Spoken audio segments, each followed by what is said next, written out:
Matt Ogle with VYPE Media, and I'm speaking with Trent Miller, Willis High School. All right, Coach.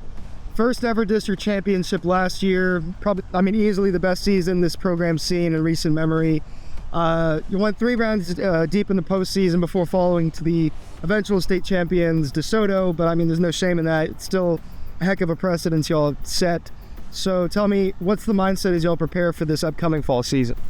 The biggest mindset right now is to continue on the program, success and the structure of the organization that we built the last couple of years. Like you said, last year was a monumental year for the city of Willis, for the football program, and for the entire building for that matter. Got knocked off in the third round of the playoffs against DeSoto, a powerhouse football team that were the eventual state champs. But all that being said, it was a special year. It was a special year for the program, a special year for the kids, a special group of seniors that we graduated. But moving forward, we've set the standard, we've set the stage now, and so that's the expectation year in and year out from this, this point moving forward. Absolutely. We talked about this literally seconds before this interview. Life without Lagway, how is the team going to adjust for that? Those huge shoes to fill moving forward. There's no replacing the DJ Lagway in any program, and I've done so many interviews over this. The University of Florida is not going to be able to replace DJ Lagway when he graduates from there.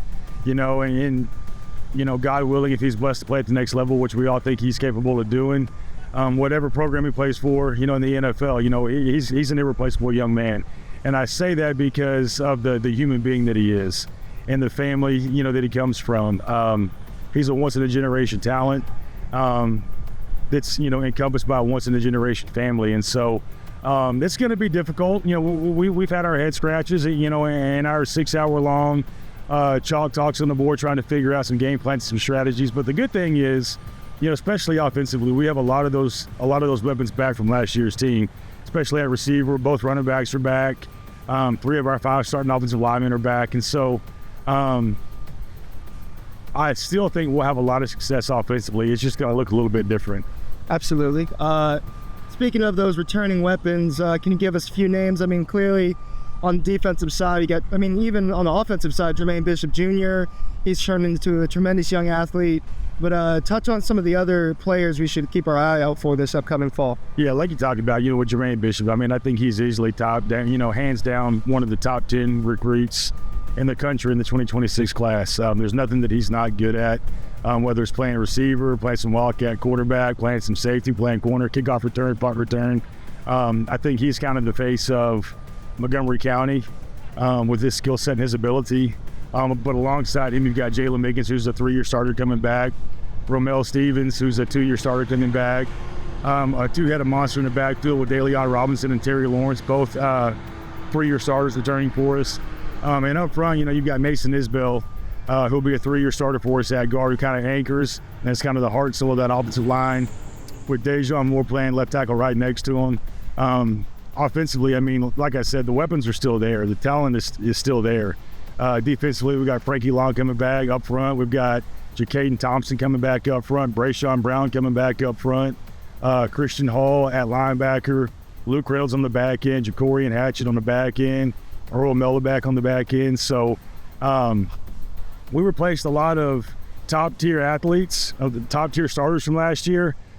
But the amount of guys we have coming back that got a lot of quality reps and a lot of quality work last year makes us feel really good about where we're at. Yeah, it must be extremely reassuring to have that kind of returning power that already know the expectations they've been set.